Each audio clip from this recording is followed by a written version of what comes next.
Derivative ట్రేడింగ్లో ప్రపంచంలోనే అత్యధిక ట్రేడింగ్ ఆప్షన్స్లోనే జరుగుతుంది. చిన్న ట్రేడర్ అయినా కావచ్చు, లేక పెద్ద ట్రేడర్ అయినా కావచ్చు, ఇద్దరికి కూడా ఆప్షన్స్ హెల్ప్ఫుల్గా ఉంటాయి.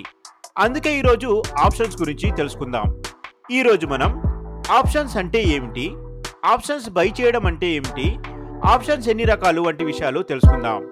Hello, welcome to profit trade academy. ఇక్కడ స్టాక్ మార్కెట్ గురించి బేసిక్ నుంచి అడ్వాన్స్ వరకు A to Z విషయాలు ఈజీ లాంగ్వేజ్లో తెలుసుకుంటారు. రండి, ఆప్షన్స్ అంటే ఏంటో తెలుసుకుందాం. రండి, ఆప్షన్స్ ఒక కాంట్రాక్ట్.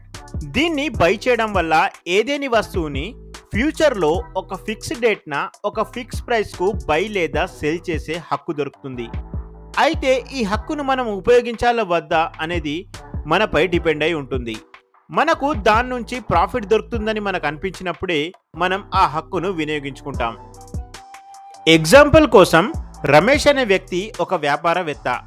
అతను శ్రీనివాస్ అనే వ్యక్తి దగ్గర నుంచి 1 ఎకరం భూమిని కొనాలని అనుకున్నాడు.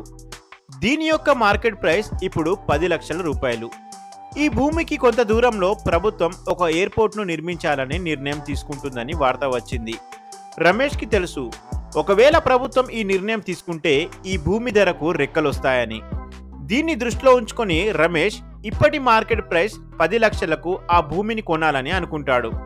కొన్న తర్వాత ఆ భూమి ధర పెరగగానే దాన్ని అమ్మేసి ప్రాఫిట్ సంపాదించాలని అనుకున్నాడు. కానీ రమేష్కి డౌట్ ఉంది.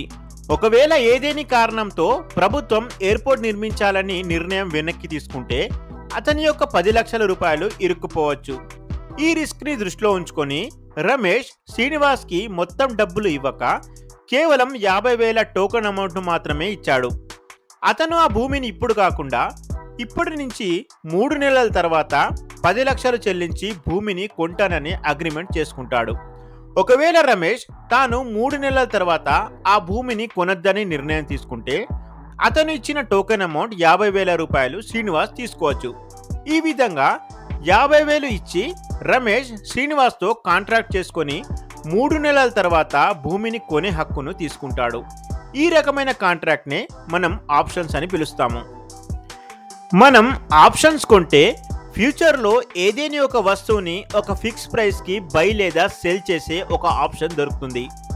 ఆప్షన్ కాంట్రాక్ట్ ఎప్పుడు ఇద్దరు మనుషుల మధ్య ఉంటుంది. ఎవరైతే ఆప్షన్ కాంట్రాక్ట్ని బై చేస్తారో వారిని ఆప్షన్ బయ్యర్ అని అంటారు. ఎవరైతే ఆప్షన్ని సెల్ చేస్తారో వారిని ఆప్షన్ సెల్లర్ లేదా ఆప్షన్ రైటర్ అని పిలుస్తారు. మన ఎగ్జాంపుల్లో రమేష్ శ్రీనివాస్ నుంచి ఆప్షన్ కాంట్రాక్ట్ని బై చేశాడు. ఇందువలన ఇక్కడ రమేష్ను ఆప్షన్ బయ్యర్ మరియు శ్రీనివాస్ని ఆప్షన్ సెల్లర్ అని అంటాము. ఆప్షన్ కాంట్రాక్ట్ను బై చేయడానికి ఆప్షన్ బయ్యర్ ఆప్షన్ సెల్లర్కి పే చేస్తాడో ఆ అమౌంట్ని ఆప్షన్ ప్రీమియం లేదా ఆప్షన్ ప్రైస్ అని అంటాము. మన ఎగ్జాంపుల్లో రమేష్ శ్రీనివాస్కి ఆప్షన్ కాంట్రాక్ట్ను బై చేయడానికి 50,000 రూపాయలు ఇచ్చాడు. ఈ విధంగా ఈ కాంట్రాక్ట్ యొక్క ఆప్షన్ ప్రీమియం 50,000 రూపాయలు. అసలైతే ఆప్షన్ ఒక ఫైనాన్షియల్ డెరివేటివ్. దీని యొక్క ట్రేడింగ్ ఎక్స్చేంజ్లో జరుగుతుంది. ఇప్పుడు ఆప్షన్స్ యొక్క రకాలను గురించి తెలుసుకుందాం. ఆప్షన్స్ 2 రకాలు. ఒకటి call option, 2 put option. Call option అనగా ఫ్యూచర్లో ఏదేని వస్తువుని ఒక ఫిక్స్డ్ డేట్ పైన ఒక ఫిక్స్ ప్రైస్లో బై చేసే హక్కు దొరుకుతుందనే కాంట్రాక్ట్. మన ఎగ్జాంపుల్లో రమేష్ శ్రీనివాస్ నుంచి ఫ్యూచర్లో భూమిని కొంటాననే హక్కుని బై చేశాడు. ఈ విధంగా రమేష్ శ్రీనివాస్ నుంచి ఒక కాల్ ఆప్షన్ని బై చేశాడు. ఈ కాంట్రాక్ట్లో Ramesh call option buyer, Srinivas call option seller లేదా ఆప్షన్ రైటర్. పుట్ ఆప్షన్ అనగా ఫ్యూచర్లో ఏదేని వస్తువుని ఒక ఫిక్స్ డేట్ నాడు ఒక ఫిక్స్ ప్రైస్ పైన సెల్ చేసే హక్కు దొరికే కాంట్రాక్ట్. ఎగ్జాంపుల్ కోసం, శ్రీనివాస్ ఒక పాల వ్యాపారి. అతని దగ్గర ఒక డైరీ ఫారం ఉంది. దాని యొక్క మార్కెట్ వాల్యూ 5 లక్షలు. గడిచిన కొన్ని నెలల్లో ప్యాకెట్ యొక్క పాలు ఎక్కువగా సేల్ పెరగడం వల్ల అతని యొక్క డైరీ మిల్క్ యొక్క సేల్ తక్కువైపోతుంది మరియు రానున్న రోజుల్లో తన డైరీ ఫామ్ మూతపడొచ్చని అనుకున్నాడు. దాంతోపాటు ఒకవేళ ఇలా జరిగితే తన యొక్క డైరీ ఫామ్ యొక్క వాల్యూ 5 లక్షల కంటే ఇంకా తగ్గిపోవచ్చు.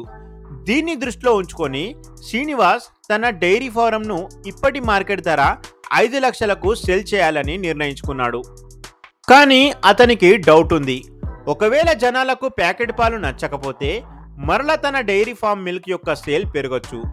ఈ 2 రకాల రిస్క్ ను దృష్టిలో ఉంచుకొని శ్రీనివాస్ తన ఫ్రెండ్ వ్యాపారవేత్త అయినటువంటి ప్రవీణ్ కి 20,000 ఇచ్చి ఈ రోజు నుంచి 6 నెలల తర్వాత తన డైరీ ఫామ్ ను 5 లక్షలకు సెల్ చేయాలని ఆప్షన్ కాంట్రాక్ట్ చేసుకున్నాడు.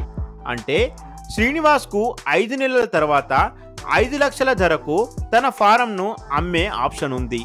కానీ 6 నెలల తర్వాత అమ్ముతాడో లేదో అనేది శ్రీనివాస్ పై డిపెండ్ అయి ఉంది.